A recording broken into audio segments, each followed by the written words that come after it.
Noakhali city the royal city of Bangladesh Facebook page আমরা ঘুরে বেড়াই বৃহত্তর নোয়াখালীর আনাচে কানাচে পথে প্রান্তরে, আর দেখানোর চেষ্টা করি তথ্য নির্ভর ভিডিও চিত্র। তারই পরিক্রমায় আজ আমরা রওনা দিয়েছি বিলোনিয়া স্থলবন্দরের উদ্দেশ্যে, আর সাথে আছে মায়েন ভাই ও রনি ভাই। অনেক শুনেছি বৃহত্তর নোয়াখালীর খুব কাছে ইন্ডিয়া বর্ডার রয়েছে, কিন্তু কখনো যাওয়া হয় নাই, তাই অনেক দিনের প্ল্যান আজ সাকসেস হতে চলল। আমরা মাইজি থেকে রিজার্ভ সিএনজি নিয়ে রওনা দিয়েছি। আপনারা চাইলে নোয়াখালীর সুগন্ধা বাস বা চৌরাস্তা থেকে আলামিন বা যমুনা বাসে করে যেতে পারেন।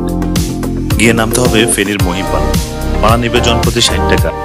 আমরা সিএনজিতে যাচ্ছি, রিজার্ভ ভাড়া 350 টাকা।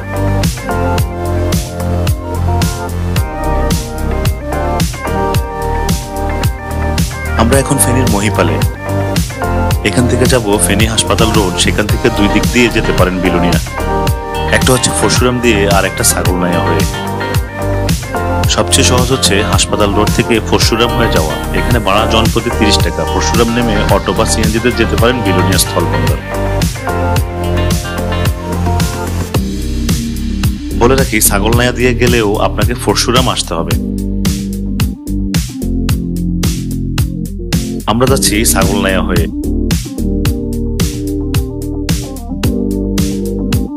আমাদের উদ্দেশ্য হচ্ছে আজকে বিলোনিয়া স্থলবন্দর। কত ভাড়া বাবা জনপ্রতি ভাড়া যাবে ছাগলনাইয়া? 30 টাকা। আমরা যাচ্ছি ছাগলনাইয়া হয়ে। হাসপাতাল রোড থেকে ছাগলনাইয়া ভাড়া জনপ্রতি 30 টাকা।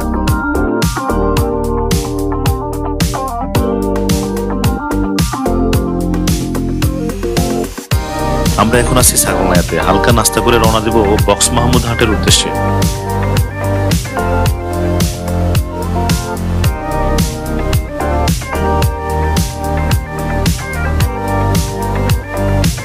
রনিদের জন্য ভালো। এখন কোথায় যাচ্ছেন? কোথায় উদ্দেশ্যে? আমি এখন বিলোনিয়া উদ্দেশ্যে রওনা দিতেছি। বিলোনিয়া যে বড়াটা, জি জি। আগে কখনো গেছিলেন? জি না ভাইয়া, প্রথম এই ফার্স্ট। আমার অনুভূতি তো ভালো লাগছে। চাইলে কি দেখা দিলে বুঝতে পারি ভালো লাগবে না লাগবে, জায়গা তাহলে বোঝা যাবে। আমরা কথা বলবো আমাদের বড় ভাই মাইনুদ্দিন ভাই। ওয়ালাইকুম আসসালাম। জি ভাইয়া, পরাগ ভালো আছেন? তুমি ভালো আছো পরাগ? আমরা বিলোনিয়া যে ভারত বর্ডার যে সীমান্ত, আমরা সেখানে উদ্দেশ্যে আমরা যাচ্ছি। না, আগে কখনো যাইনি। জি, ভালোই লাগতেছে। ওইখানে যাওয়ার পরে বলা যাবে কি অবস্থা। পরাগ, তুমি কোথায় যাচ্ছ? আমি মূলত যাচ্ছি হচ্ছিল বিলোনিয়া স্থলবন্দর, যেটা হচ্ছে আমাদের ফেনী ছাগলনাইয়া, মানে ভারতের ত্রিপুরা রাজ্যের যে বর্ডার, ওই বর্ডারটা দেখার জন্য যাচ্ছি। আচ্ছা আচ্ছা, তোমার অনুভূতি কি হয়েছে? আসলে ভালো লাগছে। আসলে এখানে যাওয়ার কথা ছিল অনেকদিন আগেই। বিশেষ করে আমাদের রনি ভাই, আমাদের প্ল্যান মাস্টার, উনি অনেক আগে থেকে বলছিল যাওয়ার জন্য। বড় ভাই মাইন্ড ভাই তোমার কিছু না? না, মাইন্ড ভাই তো অবশ্যই আমার কিছু। মাইন্ড ভাই, তুমি মাইন্ড ভাইয়ের কথা বলবো না? না না না, অবশ্যই মাইন্ড ভাইয়ের কথা বলবো। মাইন্ড ভাই তো আমার একদম মানে কি বলবো, কলিজার বড় ভাই, ঠিক আছে? এবং শ্রদ্ধেয় বড় ভাই, আমাদের সবারই শ্রদ্ধেয় বড় ভাই আপনি। আসলে আমাদের অনুভূতি অনেক ভালো লাগতেছে আমাদের। আসলে আমার কাছে খুব ভালো লাগতেছে। দেখা যায় আমরা এখন তো আছি মানে আমরা ছাগলনাইয়াতে। ছাগলনাইয়া একটু হালকা নাস্তা করে আমরা এখন চলে যাবো বিলোনিয়ার উদ্দেশ্যে।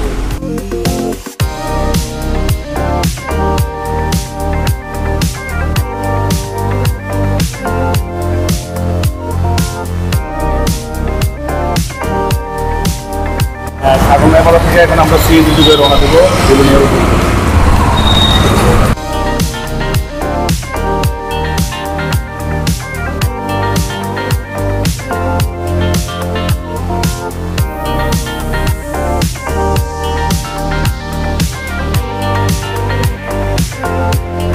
আমরা যাচ্ছি বক্স মাহমুদ বাজার। ছাগলনাইয়া থেকে জনপ্রতি ভাড়া 40 টাকা। আমরা এখন বক্স মাহমুদ বাজারে। এখান থেকে যাব পরশুরাম, যেখানে সিএনজিতে জনপ্রতি ভাড়া 60 টাকা।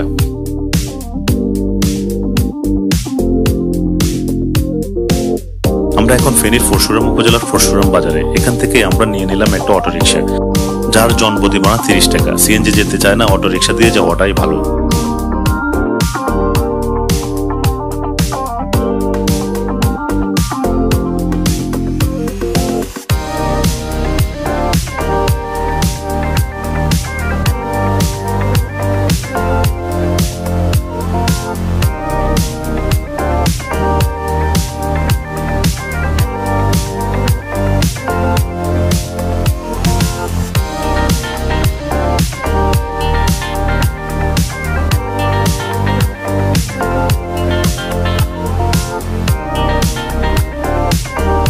পরশুরাম থেকে সিএনজি যেতে চায় না, তাই অটোরিকশাই ভালো। আমরা খুব কাছাকাছি বিলোনিয়া স্থলবন্দরের। যেতে যেতে সবুজে ঘেরা প্রকৃতি উপভোগ করছি, খুব ভালো লাগছে।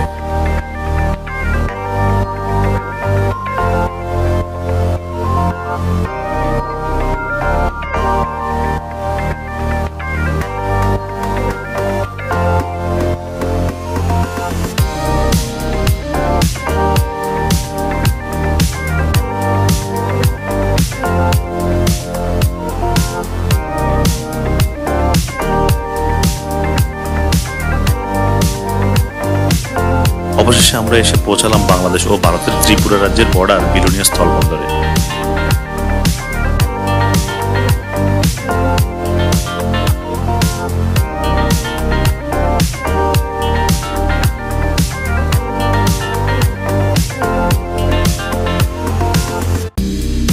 আসসালামু আলাইকুম।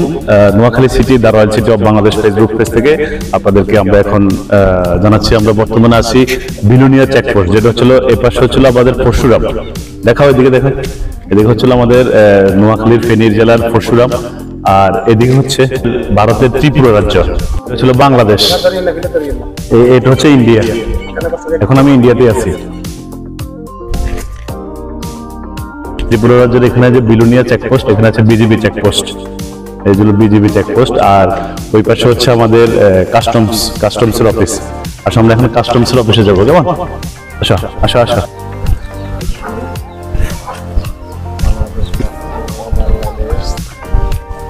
যে এই পাশে যেটা দেখতে পাচ্ছেন সেটা হচ্ছে আমাদের কাস্টমস অফিস, এখানে বিলোনিয়া স্থলবন্দরের বা বিলোনিয়ার।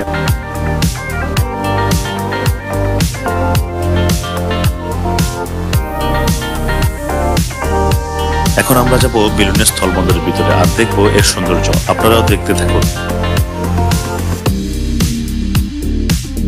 আমাদের সেই বিলোনিয়া স্থলবন্দর বাংলাদেশ স্থলবন্দর কর্তৃপক্ষ নৌ পরিবহন মন্ত্রণালয় থেকে স্থাপিত।